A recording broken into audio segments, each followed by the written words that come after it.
What if I told you that the greatest obstacle to your spiritual awakening isn't the world around you, but the voice within you?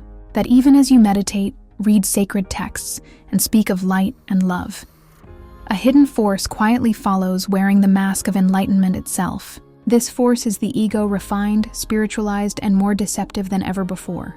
And unless we learn to recognize its illusions, we may find ourselves more lost than when we first began. Many spiritual teachings, the ego is often seen as the part of us that identifies with our thoughts, emotions, and social roles. It's that voice in our head that says, "I am this," or "I need that." It can create a sense of separation from others and from our true spiritual essence. One of the hidden traps of the ego is the illusion of superiority. Sometimes, as we grow spiritually, the ego can make us feel more enlightened or spiritually advanced than others. This can lead to judgment, comparison, and ultimately a disconnection from the humble openness that true spirituality seeks to cultivate. Another trap is the attachment to spiritual experiences or identities. When the ego clings to these experiences as a way to define itself, it can hinder our growth and lead to spiritual materialism. Recognizing these traps is the first step to transcending them. By practicing self-awareness and humility, we can move beyond the ego's limitations and experience a deeper, more authentic spiritual journey.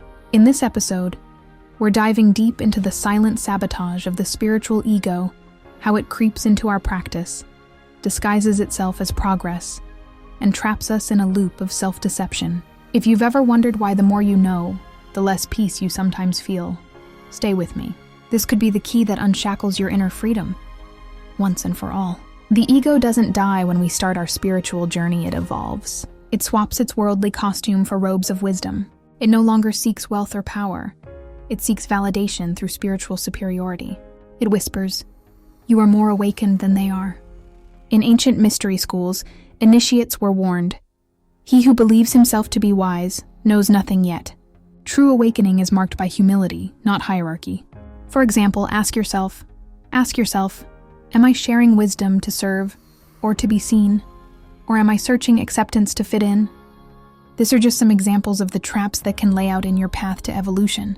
Ego clings to roles: parent, healer, starseed, shadow worker, light being. These labels may serve at first, but they are not your essence.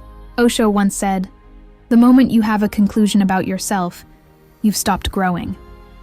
The danger is when we use our spiritual identity to avoid our inner wounds. Healing requires nakedness, not in labels but in truth. Ask yourself, what am I afraid of facing if I let go of who I think I am? From ayahuasca journeys to energy activations, we crave more. The ego tricks us into thinking that the more mystical the experience, the closer we are to truth. But wisdom isn't in what you see, it's in how you live. A mystic can be enlightened in silence under a tree, or while washing dishes, present, grateful, surrendered. As the Tao says, "He who knows does not speak. He who speaks does not know." Ask yourself, am I chasing transcendence or embodying presence? The ego is clever, but awareness is sacred. And the moment we begin to see is the moment we begin to be free. Let's walk this path not above each other, but beside each other. Remember this, awakening is not a destination. It's a quiet revolution that begins within moment by moment, breath by breath.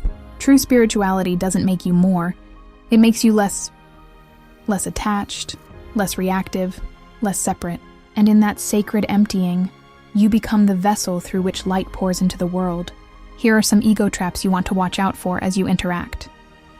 Remember, ego traps are subtle ways that the ego can lead us astray, often stemming from a place of fear or a desire to reinforce a particular self-image.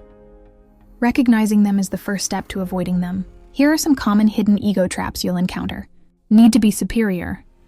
This trap manifests as a desire to always be the smartest, most knowledgeable, or most important person in the room. It can lead to talking over others, dismissing different viewpoints, or a fear that your ideas won't be seen as intellectually status-worthy. Need to be admired, liked. This ego trap focuses on seeking external validation. It can make you crave attention, be a poor listener, because you're focused on what you'll say next, or fear not being recognized for your contributions. Need to be correct. This trap involves a strong desire to always be right, leading to a fear of making mistakes or being imperfect. It can make it difficult to admit when you're wrong or to accept constructive criticism. Need to win. This trap, often associated with neuroticism, is driven by a fear that your judgment won't prevail or that you won't succeed. It can lead to an overly competitive mindset, hyperbole and exaggeration. The ego can distort truths, exaggerating them to ridiculous levels to invalidate uncomfortable realities. This can involve over-dramatization or making excuses for actions that go against your values. Wanting to be the boss of everything, micromanagement. This ego trap stems from a desire for control and a feeling of importance when others rely on you. It can hinder delegation and prevent others from growing. Overambition, being blinded by success. When you achieve success, your ego can make you believe you're invincible or entitled to special treatment. This can lead to poor decisions and a lack of humility, spiritual materialism, superiority, and practices. Even in spiritual pursuits, the ego can creep in. This involves thinking you're more spiritual or enlightened than others because of your practices, or judging those who don't follow the same path. It can lead to an identification trap, where you believe in a fixed, enlightened identity rather than the ever-changing reality of life. Avoiding these traps will help you clear your pathway in your journey and challenge your perception as you expand your awareness. So when the ego knocks dressed as your higher self, smile. Bow inward and return to the silence, where your soul has always been. If this message stirred something within you, share it with a fellow seeker. Universal consciousness wishes you clarity, courage, and connection on your journey as you evolve in your spiritual path. And remember, your awakening is not for you alone. It's a ripple meant for the whole world. I'll see you in the next transmission. Thanks for watching.